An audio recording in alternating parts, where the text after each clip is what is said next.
ሁሉም ስኬታማ ሰዎች የራሳቸው የሆነ የጠዋት ልማድ አላቸው። ነገር ግን አንተ የለህም። በአሁኑ ቪዲዮ 5 አንተ ለመገንባት የሚጠቅሙ 5 ልማዶች በህይወትህ ማድረግ ያለብህ እነግርሃለሁ። በዚህ ቪዲዮ እነዚህ 5 ልማዶች እንዴት መገንባት እንዳለብህም እነግርሃለሁ። እነዚህ 5 ልማዶች ህይወታችሁ ይቀይራችኋል። ምክንያቱም እነዚህ 5 ልማዶች በየቀኑ የምትሰማቸውና ነገር ግን የማታደርጓቸው ናቸው። እነዚህ ቀላል ይመስላሉ፣ ግን በጣም ፓወርፉል ናቸው። ሰላም፣ ነሃም እባላለሁ። ኮንተንት ክሬተርና ተማሪ ነኝ። በዚህ ቻናል እናንተ የሚጠቅሟችሁ መጽሐፍ ሪቪው አደርግላችኋለሁ።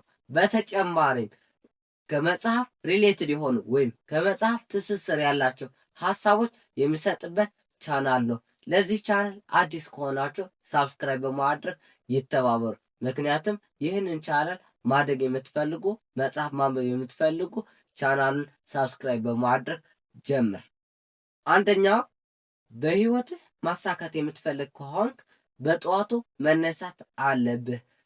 ሮቢን ሻርማ እንዲህንም በመጽሐፉ ዘ 5 AM ክለብ በጠዋቱ መነሳት ቀንህን እንዲያመርና ቀንህን እንዲያስተካክልህ ያደርጋል። ምክንያቱም በጠዋቱ መነሳት ፕላን እንድታደርግ፣ ሜዲቴት እንድታደርግ እንዲህንም ስፖርት እንድትሰራ ያግዝሃል ማለት ነው። ቀንህን ማሸነፍ የምትፈልግ ከሆንክ ጠዋትህን ማሸነፍ አለብህ ማለት ነው። ሁሉም ስኬታማ ሰዎች በሚባል ደረጃ የጠዋት መነሳት ሀቢት አላቸው። አንተ ህይወትን መቀየር የምትፈልግ ከሆንክ በጠዋት መነሳት አለብህ። አሁን ነው ጨዋታው።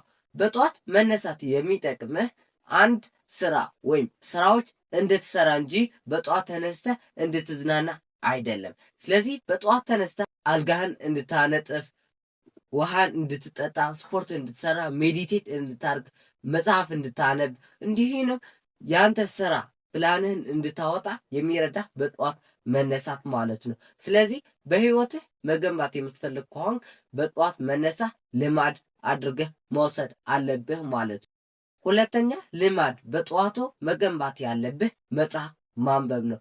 ዋረን በፈት ከ80% በላይ የቀኑን ውልን መጽሐፍ በማንበብ ያሳልፋል። ቢል ጌት በአመት ከ50 መጽሐፍ በላይ ያነባል። ስለዚህ መጽሐፍ ማንበብ የሚጠቅምህ የአንድ ስኬታማ ሰው ኤክስፒሪየንስ ላይፉን ዳውንሎድ እንደማድረግ ማለት ነው። መጽሐፍ ማንበብ የሚጠቅምህ የብዙ ሰዎችን ስኬታማ ሰዎችን ህይወት ታሪክ እየሰማ በህይወትህ አፕላይ ያደርግ መቀየር ትችላለህ ማለት ነው። ለምሳሌ በቀን 10 ገጽ አንብብ፣ በወር 1 መጽሐፍ ጨርስ፣ በአመት 12 መጽሐፍ ጨርስ። ከዛ ከጓደኞችህ በለጥ ስል እውቀትን ሼር ስታደርጋቸው ያኔ ነው አንተ ራስን ስታሳድግ፣ እውቀትን ስታሰፋ ያኔ ነው ራስን ሪስፔክት ታደርገዋለህ ማለት ነው። መጽሐፍ ማንበብ የሚጠቅም በእውቀት እንድታሰፋና በኤክስፒሪየንስ እንዲኖርህ የሚያደርግህ ማለት ነው። በጠዋት ማድረግ ያለብህ መጽሐፍ ማንበብ ነው። ሶስተኛ ልማድ በጠዋት ማድረግ ያለብህ ቀንህን ፕላን ማድረግ አለብህ። ቀንህን ፕላን ስታደርገው የውሎህን ማስተካከል ፕሮዳክቲቭና ኢፌክቲቭ የሆነ መንገድ እንድትከተል ያደርጋል። በተጨማሪም ከዲስትራክሽን መራቅ እንድትችል ይረዳል።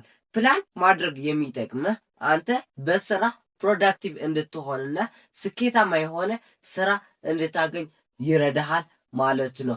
በየቀኑ በጠዋቱ ፕላን የምታደርግ ከሆነ አንተ ዲስትራክት የሚያደርግን ታስወግዳለህ ማለት ነው። ጠዋት ፕላን የምታደርገው ምሽት ላይ ሪፍሌክት የምታደርገው ከሆነ ፕሮግረስህን ወይም ለውጥህን ታየዋለህ ማለት ነው።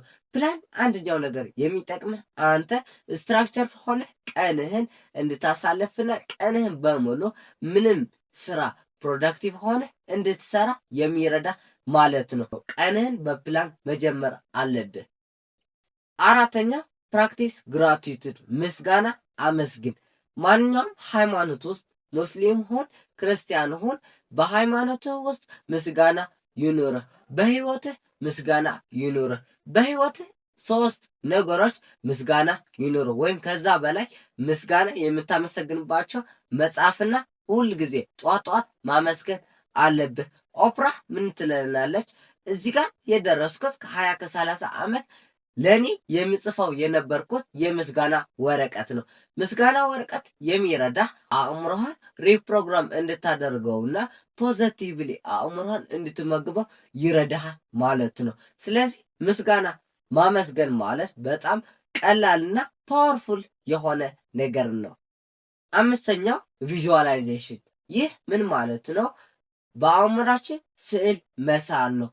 በናፖሊን ሂል የተጻፈ ቲንክ ኤንድ ግሮው ሪች ላይ ቪዥዋላይዜሽን በጣም ትልቅ ነገር ነው።